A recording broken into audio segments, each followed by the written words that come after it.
Hello guys, আসসালামু আলাইকুম। আজকে আমি এখানে আপনাদেরকে সিমের ভর্তা বানিয়ে দেখাবো। এখানে আমি কিছু সিম নিয়ে নিলাম, কয়েকটা কাঁচামরিচ নিয়ে নিলাম। সিমগুলো কুটে বেছে একদম ধুয়ে পরিষ্কার করে নিয়েছি।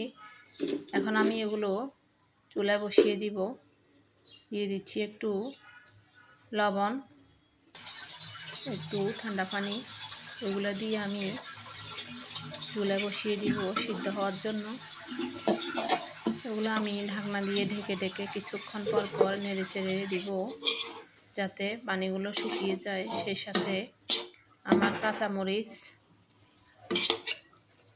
সিম সিদ্ধ হয়ে যাবে। যে দেখুন, এগুলো আমি নেড়ে চেড়ে একদম পানিগুলো শুকিয়ে নেব আস্তে আস্তে।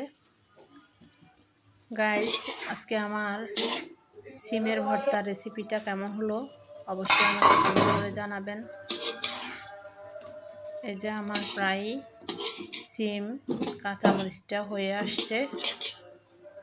এরপর আমি খুব সহজে একটা চপিং বোর্ডে এগুলো আমি বেটে নিব, কারণ পাটায় ভাটার ঝামেলাটা মনে করেছি আমি বেশি। পাটায় বাটতে গেলে আরও ঝামেলা বেড়ে যেত, তাই আমি এই চপিং বোর্ডেই এগুলা বেটে নিচ্ছি। দেখুন, এগুলো আস্তে আস্তে যে পেস্ট হয়ে গেছে। আপনারাও এভাবে অল্প ঝামেলায় এ ভর্তাটা করে নিতে পারেন। হয়ে গেল আমার সবগুলো কাঁচামরিচ, সিম বাটা।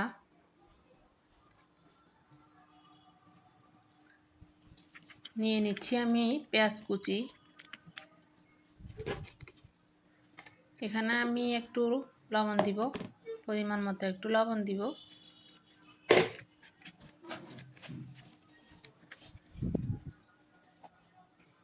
দিয়ে দিব একটু সরিষার তেল। দিয়ে দিচ্ছি একটু সরিষার তেল। এগুলো আমি সব একসাথে মেখে নিব।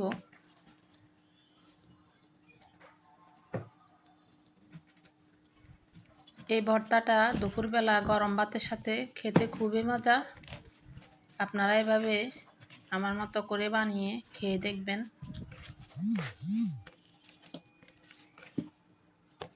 আর যারা নতুন তারা অবশ্যই আমার চ্যানেলটিতে সাবস্ক্রাইব করবেন।